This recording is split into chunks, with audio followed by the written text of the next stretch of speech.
Are you tired of the cookie-cutter approach to education that's stuck in the last century? Are you seeking a win-win situation where your family thrives, your kid's education is revolutionary, and you still get to chase your own dreams? Welcome to Unschooled Unleashed. Unlock your child's genius. I'm your host, Matthew Jarecki, an unapologetic rebel dad and promoter of what many consider to be educational anarchy.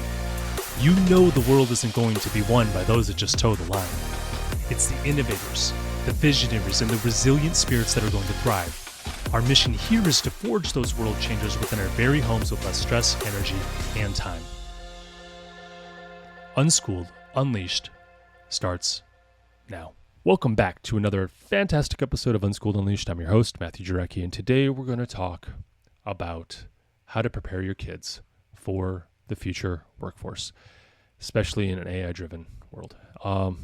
This is a heavy episode for me for some reason. I don't know. It can go one of two ways in the future. It's either gloom and doom or we're prepared. And I think we're underprepared right now as a society in the world, especially for those who are going to school. And I hope today's episode is eye-opening for you and maybe it inspires some change. We're going to have to make this a multiple episode.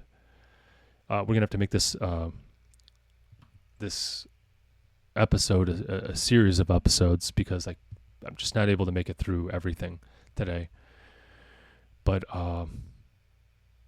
please listen to it. Try and think about what I say, form your own opinion, and then move forward because I think it's going to be integral for not just your children's success, but your success.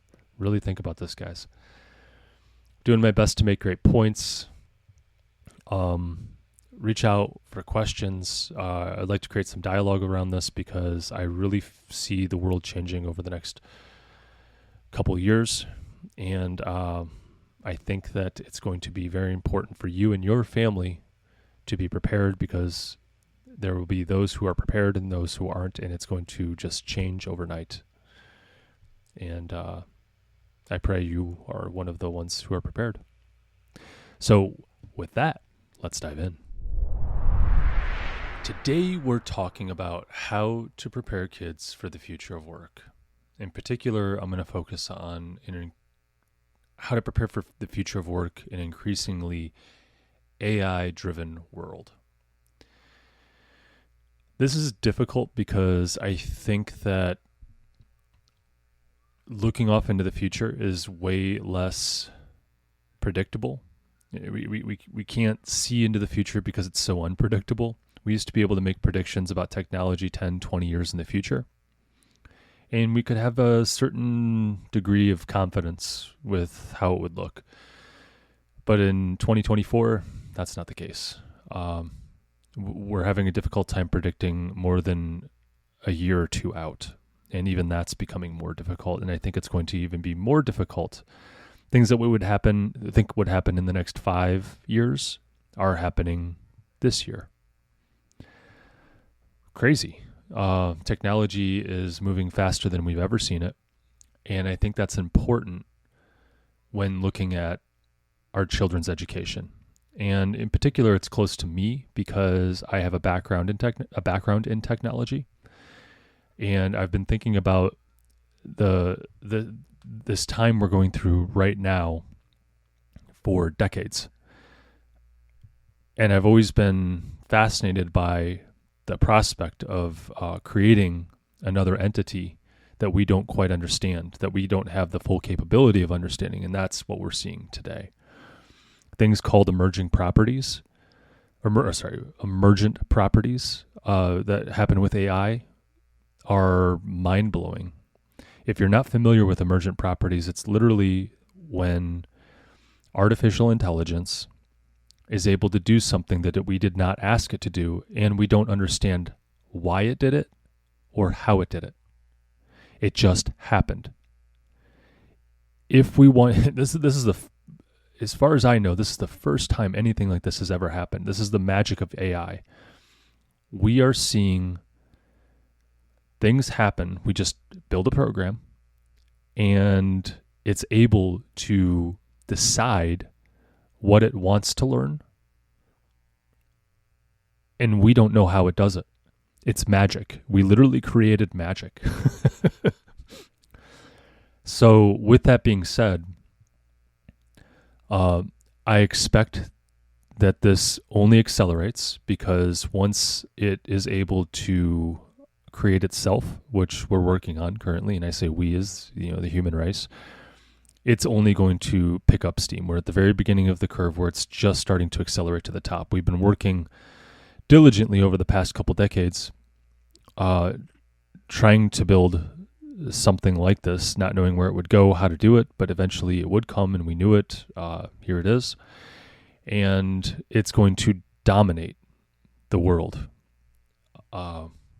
unless the entire world economy falls, and essentially we go back to the Stone Age or something similar. What we're looking at is the Industrial Revolution, the fourth Industrial Revolution that we've experienced in human history, times the internet. It's going to redefine work as we know it. And that's what the Industrial Revolution is redefining work. We had the first Industrial Revolution when we learned how to harness the power of steam. We had the second one when we were able to manufacture or harness, or whatever word you want to use, electricity. The third Industrial Revolution was the silicon chip, leading to computers and just changing the way we work yet again. And now the fourth is going to be artificial intelligence and quantum computing. I'm not going to talk much about quantum computing. We don't know for sure if it's going to be as reliable as we want, but artificial intelligence on its own is enough to change things, let alone something that can, like quantum computing, which can calculate or has a processing speed infinitely higher than our fastest computers today. And you tie those two together, AI, artificial intelligence, and quantum computing together, and we are exceeding within a very short time what the Jetsons had. Maybe not in every single way, but I would say we're, in many ways we would. This is going to lead to a very turbulent time, in my opinion, because throughout human history, we've always been limited by our technological advances, meaning the pace of change was always limited in technology's ability to perform. And what we're going to enter in the future, in my opinion, is a world where instead of technology limiting the pace of change, it will be humans' ability to adapt to the technology that will limit the change. This is going to create massive chaos, in my opinion. Because change is happening so fast, there will be massive job losses. An entire sector of the economy may be wiped out overnight. You could think about this like when typewriters were a staple in business, where we needed to communicate with someone. We had a typewriter, right? Someone typed it up and letter got sent. And then there was email and computers, and typewriters started going away, right? That was a slower change, right? It wasn't a massive shift overnight. We have today the infrastructure in which, for example, customer service. As soon as AI is able to communicate like a regular human and solve your problems, and you can't even tell you're not talking to a human, which is very near in the future. It might already be here. Then overnight, everyone who's involved in customer service, maybe not everyone, but almost everyone, will be jobless. And they didn't even see it coming. It's just going to be here. That's a problem, because those people will be out of work, not knowing what to do. They're going to have to adapt to a new job, learn, teach themselves, because schools will likely not be able to produce education that is up to date enough, because to get a degree is 2 to 4 years. And you're essentially looking at, you're going to just have to learn a new skill very quickly and then jump in to whatever it is. And then that will get redefined again. And everything's getting redefined constantly. And you'll constantly have to keep yourself up to date. That's the world we're going to.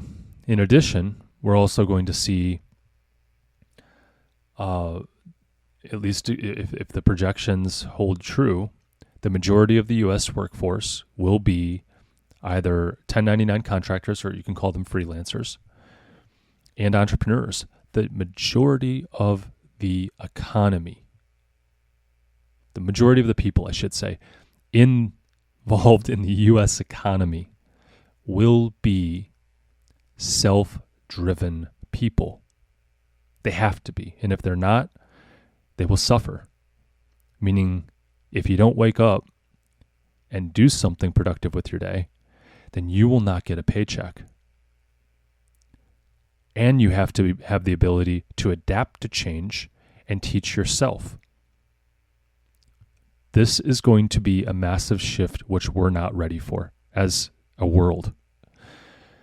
I take the unschooling approach for many reasons, one of them being this particular reason. And I'm going to go into that. That was a nice long introduction as to why this is important. Because I'm going to provide insight and strategies to help you equip your kids with the skills necessary to thrive in an AI-driven future, as best as I can see it. Having been involved with technology on and off since the mid-90s, and again, I was a computer technologist back in 98 and 99, 97, 98, and 99. I eventually left it, but I stayed up to date with technology, and even got involved with some technology when I was in healthcare. And am now back involved with technology by writing software currently in some form. And I'm not even sure the name of what I do, because I'm just teaching myself, and there's no official name for it as far as I know. But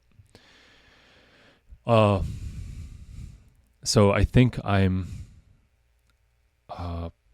uniquely prepared to be able to talk about this, having been in education, having been in technology, having been unschooled, homeschooled, in public school, in private school, having kids that are a young age where my mind is, how do I best prepare them? And now spending a lot of time thinking about this stuff. I hope to offer you some insight. Take it, again, for what you will, because it's difficult to predict a year or two out in the future, let alone we're talking about the next couple decades. But here's my strategy, okay? So let's just jump into the episode here. I think that the rapid advancements are going to transform the job market, like I discussed. I think we need a new approach to education that aligns with this unpredictable future and prepares our children for it. Traditional schooling methods are not sufficient to do this. They do not equip children with the skills they need to thrive in an AI-driven world. We're still working off the first industrial revolution model of education, which means look into the history of schooling. It was supported by the industrialists, enforced by the government, and at least in the United States, and we became a model for the world. Okay, and maybe at the time, sure, whatever, it worked. The bell rings, you do what we tell you to do when that bell rings, and you take all direction from the top. Just do what you're told. That's the objective of school when it was created.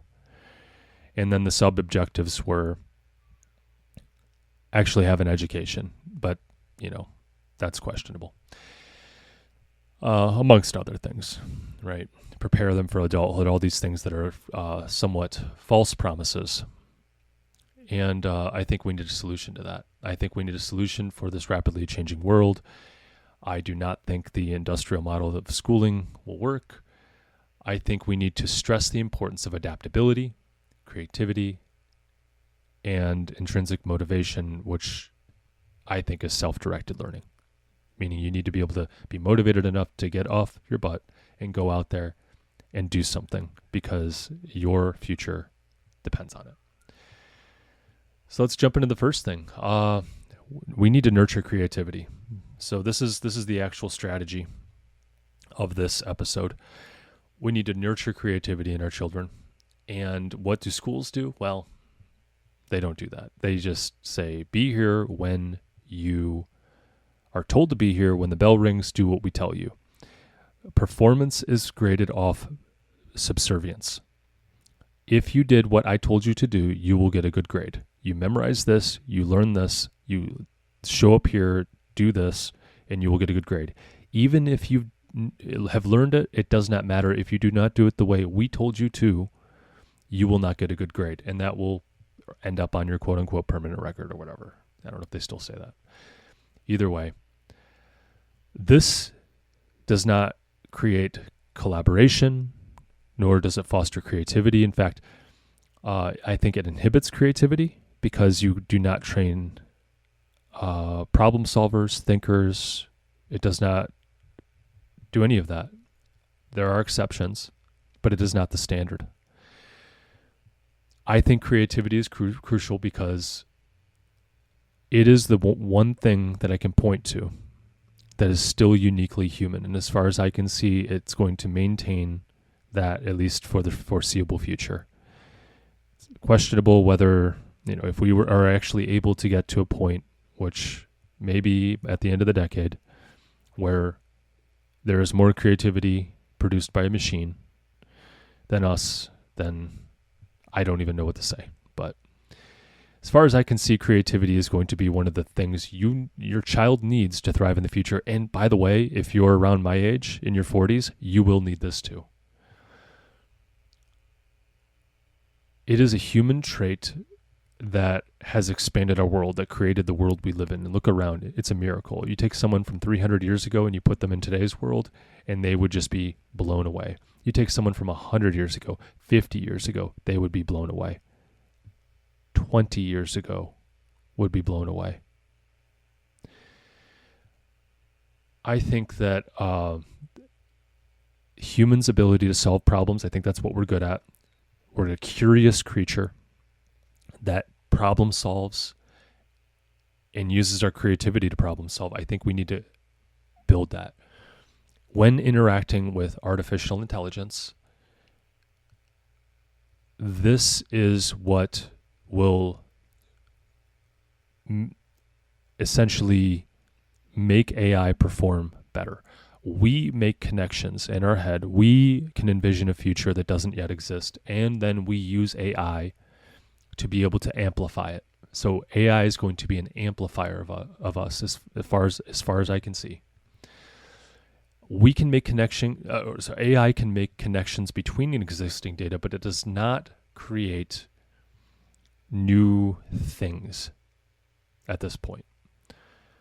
Therefore, in order to truly innovate something outside the box, outside of the world that currently exists, we're the ones who are going to come up with that. And then AI will amplify that and be able to maybe figure it out. I think with strong creative skills, people in the future will excel by asking AI great questions and then applying its output creatively. So some practical steps to help foster creativity is, this is with your children to prepare them. Well, first, you got to get them out of the industrial school model, compulsory schooling. You got to get them out of that. You have to put them in an environment where creativity is supported. And as far as I can see it, the best way to do that is to unschool, because you can allow for the creativity. It allows for teamwork. It allows for collaboration. It allows for collectively to make something bigger and does not inhibit their growth. You can do this by being a supportive person to them, by asking open-ended questions, encouraging them to be creative, allowing for open play or free play in the morning, because that's when creativity is often built according to the literature, especially with younger children. Free play is one of those ways. They get to act out roles. They, play games. They create rules to new games. They create their own games. They do things, this is all often done in the morning, and it just creates a really strong sense of creativity. And I think that's going to be crucial. Allow children to explore and pursue their interest without rigid constraints. And that's what unschooling is.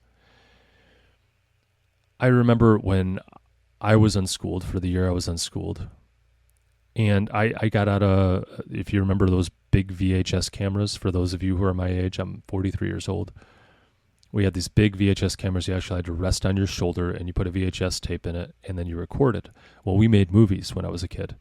And that was creative. We wrote scripts, as me and all my siblings, and then I was the director, and I had them as the actors. I liked that, and that's what we did with our free time. We didn't, we watched TV and everything, but we didn't have any constraints on any of our time. You could even call it radical unschooling, which means no direction whatsoever during that time. That time was a very creative time for me, and I think it actually helped me out. That was my 8th grade year, right before I went into public school. But I think that gave me some better insight to myself, and also gave me the motivation to move forward. And helped me really recognize my own creativity. So nurturing creativity, I believe, is going to be very important. I'll leave it up to you, because you're the parent. How are you going to do that with your children? If they're going to be top-down instruction, rule followers, and not think outside the box at all, or not be able to ask great questions or be problem solvers, I think those people are going to struggle in the future. I think they'll be taking instruction from AI, like Uber drivers do, right? Be here, do this, and that's not, while it provides an income, there are definite caps on it, right? Because AI actually controls the algorithms for Uber and Uber Eats and all that stuff, and you just do what you're told, and you're going to get paid, not much. So I hope to make a better future for my children. So we talked about creativity. I also want to talk about intrinsic motivation. That's another thing that I mentioned. Why is intrinsic motivation essential? Well, in a future dominated by entrepreneurs and freelancers, this may be what they're in. This may be what they're forced to do in order to survive.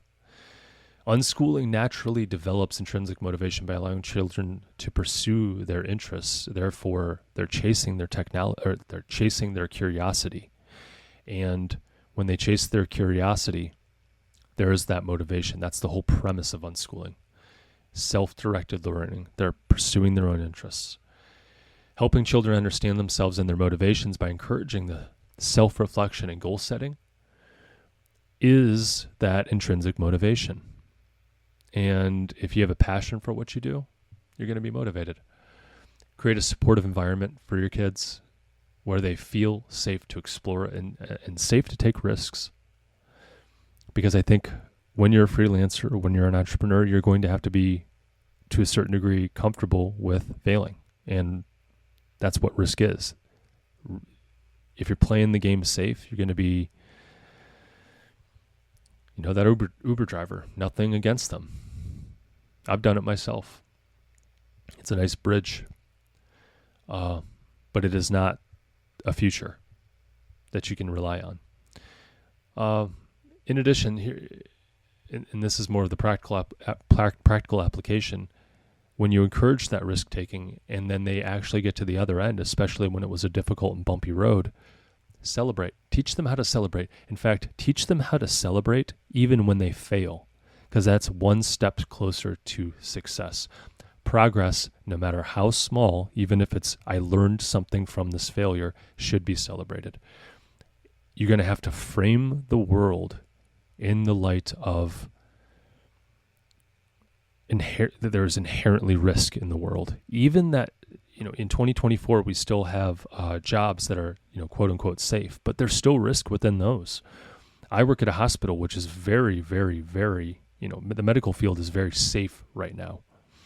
Now, there's some things that are going to be changing, especially with AI, right? But in general, it's safe. You get a job, you work there like a nurse, and you're going to be needed. You can get a job in any city, anywhere, and it's good wage. However, there are layoffs, there are hiring freezes, there are changes that you have to adapt to, and nothing is riskless. In fact, I know that any company will lay an employee off to survive. It's how business is done. It's how an economy works. There is no way around this. Even government subsidizing it will still has to pull the money from somewhere. And that's the workforce. Whether it's the rich or the poor or the middle class, it doesn't matter. It has to come from somewhere. And there is no riskless situation. And I think, personally, I would rather be in control of my future as an entrepreneur or freelancer than the safety of the quote-unquote safety of an employer, because at least I can choose my destiny to a point, right? I can choose how to react to the situation as opposed to the random layoff that people will experience in their life. Anyways, moving on. Next thing I want to talk about is the ability to teach one's self. I think this is going to be incredibly important in the future. Children must, honestly, we all have to do this. If you're not doing this, you're going to be left behind. Children must learn quickly and consistently to stay competitive at a rapidly changing landscape. If you are going to be in the workforce for the next 5 to 10 years, you are going to have to do this, period. You're going to have to learn how to teach yourself to survive. Self-teaching cultivates self-sufficiency and provides a competitive edge. I think there will be a big part in the future between the people who can adapt to change and teach yourself and those who can't, who rely on other people and just complain and say, you should do that. I hope that employers capture those people and encourage them to change and teach themselves, like by providing resources. But we know that not all employers look out for their employees like that. Now, I happen to work at a place that does that. They say you must learn or you're going to be out. And leadership supports that. You can go anywhere else, but you can't stay here. That leads to a lot of innovation, but I work at a world-class facility. And they are the leaders in that they understand that if you want to lead, you have to encourage development. Going back to our children and how we are able to encourage self-teaching, well, unschooling is the way I do it, and that's the best thing I got, because it is naturally aligned with self-teaching. In fact, you're giving them the tools to learn how to teach themselves. You provide some of the teaching as well, because that's kind of how it works. You're a parent. However, they're going to take the what they know and then be able to apply that to anything. You're going to teach them how to teach themselves. Encourage curiosity by providing access to a lot of resources like books, online courses, educational games, learning, framing life through the lens of everything's, follow your curiosity. Everything's a lesson. Like, oh, wow, look at that. That's interesting. And then learn more about it. support this exploration by allowing children to choose their own learning projects and set their goals. That's what unschooling is self-directed learning, right? Interest-based. Model it yourself. And this is the big thing that I always push is you have to model it yourself. By modeling lifelong learning and pursuing your own interests, they're going to more easily be able to do that in the future. So you got to figure it out yourself. So share your learning experiences with your kids.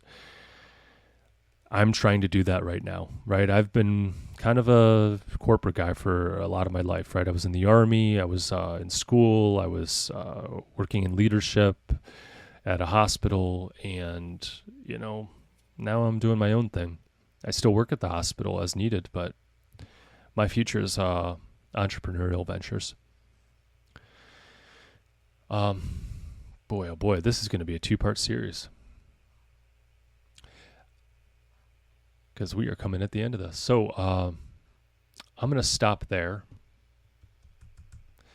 And in the next episode, we're going to jump into the rest of it because we got a lot to cover. This is a really big topic. And I want to make sure I'm giving you the resources because the stuff I'm seeing come out in artificial intelligence, literally what I'm using right now, it's going to blow the world away. Just trust me on this one. Just what we have right now at our fingertips is going to change the world. And it's going to create people who have and have not. And that's a very, very scary thing. And we as a world need to take steps forward together. And those who have figured it out need to help the people who have not. And I think in a free market, that there's much more ability to be able to do that personally. I think I believe in capitalism with responsibility. And when I say that, I mean some have defined it as moral capitalism, where if you're a business owner and that your responsibility is to take care of your employees. Now, we know that not every place operates like that, but I'm hoping the marketplace will get rid of those people that no one wants to work for, those entrepreneurs, for those businesses. And the ones that go over and provide the resources to help their employees excel will be the only ones left over. I think traditionally in the United States, the reason capitalism has thrived and changed the world is because of this moral capitalism. Now, you'll watch documentaries on Netflix and all this stuff that talk about all the bad things. And in capitalism, it allows for both the good and the bad. But here's the good news. In capitalism, those bad companies and those bad businesses eventually get caught because the structure is there to support the good entrepreneurs and businesses who follow the rules, who go over and support their employees. Those are considered the leaders. And as long as we all flock to those, then the other businesses will go out of business because they're only going to attract the bottom feeders who can't find a job, who just want to get away with a bunch of stuff because they don't care. They just want a paycheck and they're not striving for anything else. So the people who are intrinsically motivated, who want to grow, who want to learn, even in those environments where they're an employee, are still going to be the ones who excel, even in that world. And I'm hoping that if we have enough people who stand against companies who aren't going to invest to help their employees out, that those businesses, just go under, and they are replaced by people who do the right thing. And I think that's what we've seen in the United States. As I look around, on my 43 years on this planet, that's what I've seen. Of course, there's horrible examples, but the reason you hear about them is because they got caught. And all these companies doing business, well, yes, they're not perfect. Way better than gulags in Russia under Stalin, and it's way better than Maoist China, and it's way better than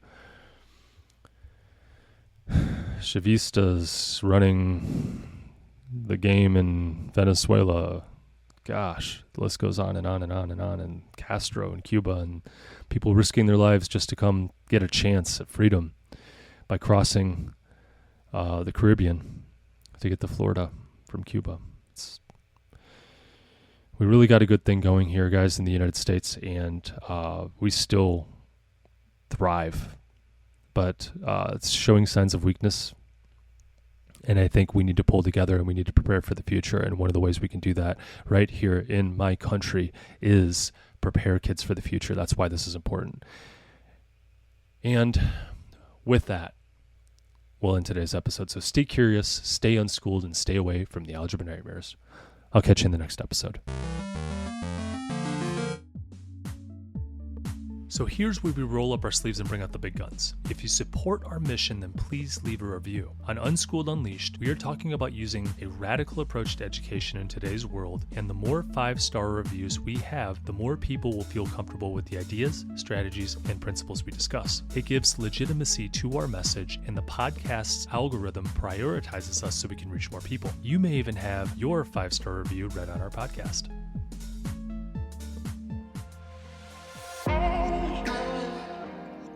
Before I let you go, I have to pause and say this from the bottom of my heart. Thank you. Your presence here is the fuel that ignites this movement. I am incredibly moved that you trust in us enough to click play. You, my friends, are the caped heroes in this story, the guardians of your family's learning journey, and a beacon of hope for your community. Be bold. Do what you think is best for you and your family. Thanks again for tuning in and taking this courageous leap outside of the box for this educational revolution. Welcome to the front line.